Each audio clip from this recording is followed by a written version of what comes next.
অনেক দিন পর আবার ফুল ব্লগ একটা শ্যুট করছি। সো আজ আছে দিদির ছেলের অন্নপ্রাশন।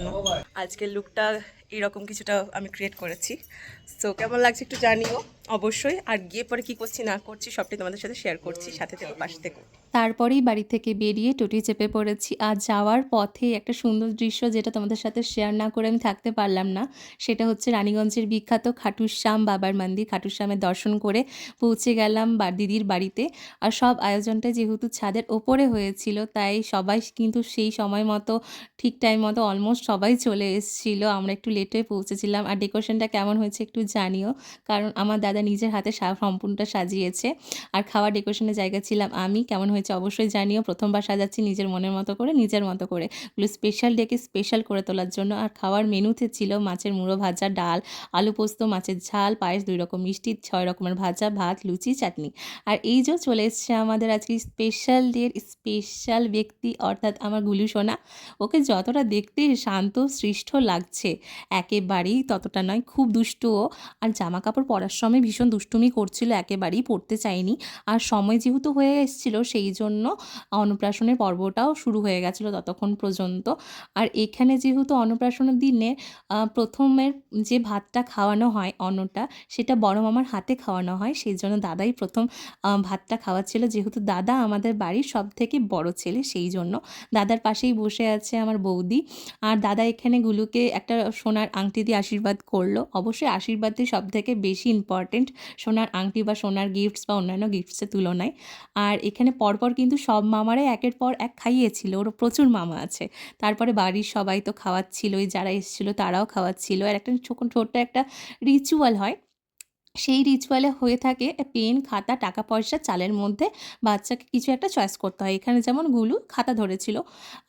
আমি চাই, আমি কেন, আমি আপনাদের কাছেও তোমাদের কাছেও চাই যে গুলুকে আশীর্বাদ করো সবাই, যাতে গুলু মানুষের মতো মানুষ হতে পারে, শিক্ষিত হয়, সমাজের সুষ্ঠু, স্বাভাবিক এবং একটা দায়বদ্ধ নাগরিক হতে পারে। আর ও যেন ভালোভাবে মানুষ হতে পারে, এটাই যেন তো আমার কামনা। আর আপনাদের কাছে বা তোমাদের কাছেও এটা আমার কামনাই রইল যে তোমরাও প্রে করো, তোমরা প্রচুর প্রচুর ভালোবাসা আশীর্বাদ দিও ওকে। পরপর যেমন ওর মামারা সবাই খাওয়াচ্ছিল। আর টাকা পয়সা দিলে কেউ, ও ভাবছিল কি ওটা খাওয়ার জিনিস, সেই জন্য মুখে ঢুকোতে যাচ্ছিল। এখানে অনেক কিছু হয়েছিল, আমি সম্পূর্ণটা শ্যুট করে উঠতে পারিনি, কারণ স্বাভাবিক ব্যাপার, একা শ্যুট করছিলাম আর প্রচুর ভিড়ও ছিল সেই জন্য। এরপরে কিন্তু ওর কান্নাকাটিটা স্টার্ট হয়ে গেছিলো, কারণ সেদিন একটু গরম ছিল। কিন্তু খাওয়ার সময় ওর কিন্তু কোনো কান্নাকাটি হয়নি। আমরা আগেভাগেই বুঝতে পেরেছিলাম যে ও ভীষণ খেতে পছন্দ করবে, কারণ খাওয়ার আরে দেখলে ও আগের থেকেই মানে একটু খেতে ইচ্ছে করতো, ওর খেতে চাইতো আর এইরকম। আর খাওয়ানোর সময় কিন্তু কান্নাকাটি করেনি, সোনামুখ করে সবটা খেয়ে নিচ্ছিল একেবারে। যে যা দিচ্ছিল, ভাত দিচ্ছিল বা তরকারি দিচ্ছিল, পায়েস দিচ্ছিল, সব কিছুই কিন্তু ও খেতে চাইছিল। আর খেয়েও নিচ্ছিল ভারী গুড বয়ের মতো। এটা যেমন ওর ছোটো মামা, একেবারেই ছোটো ও আমার ভাই। আর আমি কিন্তু খাওয়াতে পারিনি সেই দিনে, কারণ আমি শ্যুট করছিলাম। এখন যেমন ওকে খাওয়াই মিষ্টি, চকলেটস আর এভরিথিং। এটা হলো গুলুর দাদুভাই। দাদুভাই ওকে একটু পায়েস খাওয়াচ্ছিল, আর সাথে একটা সোনার চেন দিয়ে আশীর্বাদ করলো, একটা পেন। আমার মনে হয়েছে আজকের দিনে সর্বশ্রেষ্ঠ গিফট যদি কিছু হয়, সেটা হচ্ছে পেনটা। কারণ এর থেকে ভালো গিফট পৃথিবীতে আর কিছুই হতে পারে না, তাই না? আর কি বলবো, মানে অনেকটা বড় ভিডিও হয়ে যাচ্ছিল, সেই জন্য কিন্তু আমি সব ক্লিপস এখানে অ্যাড করে উঠতে পারিনি।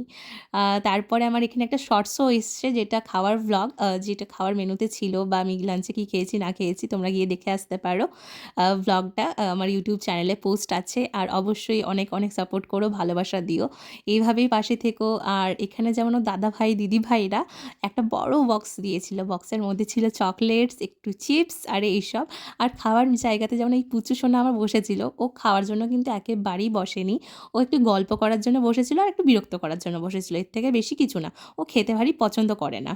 আর তারপরেই চলে এসেছিলাম ছাদের থেকে নেমে, একটু রেস্টারে নিলাম। তারপরে সন্ধ্যা গড়াতে একটু ছাদের ওপরে গেছিলাম, দাদা, আমি আর দাদার হবু বউ, অর্থাৎ আমার হবু বৌদি ভাই, সবাই বসে আমরা গল্প করছিলাম, একটু আড্ডা দিচ্ছিলাম। তারপরে বাড়ি ফেরার পথে আমি রওনা দিলাম। আসার পর কি হলো না হলো তারপরে জানাচ্ছি। বাড়ি ফিরে চলে এসেছি, আর এসে পরে একটু বসেছি, কারণ ট্রাফিক ছিল ভীষণ। আসার সময় সেই রকম কোনো ক্লিপস আর নিতে পারিনি আমি, কোনো র্যালি আরে ছিল, সেই জন্য ভীষণ পরিমাণে জ্যাম ছিল। টোটোকেও আমাকে এক্সট্রা পে করে আসতে হয়েছে, কারণ যেখানে 10 টাকা আসতে আমার বাড়িতে কাজ মিটে যায়, সেটাই আজকে আসার জন্য আমাকে, সিরিয়াসলি বলতে গেলে আমাকে আজকে 20 টাকা করে পে করতে হয়েছে। আর এসে পরে এবার আমি ড্রেসটা চেঞ্জ করব। তারপরে মাছ কিছু স্পেশাল বানাচ্ছে, কি বানাচ্ছে আমি অবশ্যই দেখাচ্ছি। আমি ফার্স্টে ড্রেসটা যাই চেঞ্জ করে আসি। আমি এখনও এই ড্রেসগুলো পরে আছি, লিটারালি এরকম করে পরে আছি আমি। আর দেখা যাক কি করি না করি। সো ড্রেসটা চেঞ্জ করে আসি, তারপরে তোমাদের সাথে সবার কথা বলছি, অনেক অনেক গল্প করবো। অনেক দিন পর ভ্লগ করছি, আমার নিজেরও বেশ ভালো লাগছে। বা প্রপার ছিল না আজকে, আমি জানি সবটা দেখাতে পারিনি, কারণ ওই বেবি দিদির যে ছেলে আছে, আমি ওকে গুলুগুলু বলি, ঠিক আছে, লাড্ডুও বলি আবার গুলুগুলুও বলি। তো গুলুগুলুকে আমাকে নিজেকে কোলে নিতে হয়েছিল, কোলে নিয়ে সাজাতে আরও হচ্ছিল, ঠিক আছে, সবাই মিলে সাজাচ্ছিলাম। তারপরে ওর খাওয়ার জায়গাটাও আমি সাজিয়েছিলাম, আর ওকে নিয়ে একটু খেলা করছিলাম, সবাই আসছিল, সবার সাথে গল্প গুজব করতে করতে অনেকটা সময় হয়ে গেছিলো। সেই জন্য আজ সেই রকম ক্লিপটা নেওয়া হয়নি। আর আমি ভীষণ পরিমাণে টায়ার্ড হয়ে গেছি। আমি কালকে সকাল থেকে যাতায়াত করে এসে বিয়ে বাড়ি গেছি। বিয়ে বাড়ির কোনো ক্লিপস নিইনি, অবশ্য খাওয়ার সময়কার একটা ক্লিপস নিয়েছি, যেটা খুব তাড়াতাড়ি আমার শর্টসে তোমরা দেখতে পাবে। আর আজকের খাওয়ার ফুটেজটাও কিন্তু শর্টসের মধ্যেই আসবে। আর কিছু না, আমি রেডি ড্রেসটা চেঞ্জ করে আসি, তারপরে গল্প করব। আর হতে পারে আমি গল্প করব না, বিকজ আমি খুব টায়ার্ড, আমি একটু ঘুমোবো, স্লিপি মুডে চলে গেছি আমি। আর কি খাওয়ার হয়তো করছে মা, আমি সেটা দেখাতে পারি অবশ্যই। তো চলো সেটা দেখাবো। ওই যে বলেছিলাম মা আগে দিদির বাড়ির থেকে চলে এসেছিলো, সেই জন্য এসে পরে ফার্স্টেই ফ্রাইড রাইস বানিয়েছে আজকে, তারপরে বানিয়েছে মাটনের একটু পাতলা ঝোল, সাথে ছিল একটু চাটনি। সেটা দিয়ে আজকে পুরো ডিনারটা আমি কমপ্লিট করলাম। আর এই রকম গরম গরম মাটনের ঝোল আর ফ্রাইড রাইস মায়ের হাতে তার ওপরে জাস্ট চমৎকার লাগে। আজকের জন্য ভিডিওটা এখানেই রাখলাম, আমিও ভীষণ টায়ার্ড। আজকের জন্য টাটা, আসছে নতুন ব্লগ নিয়ে।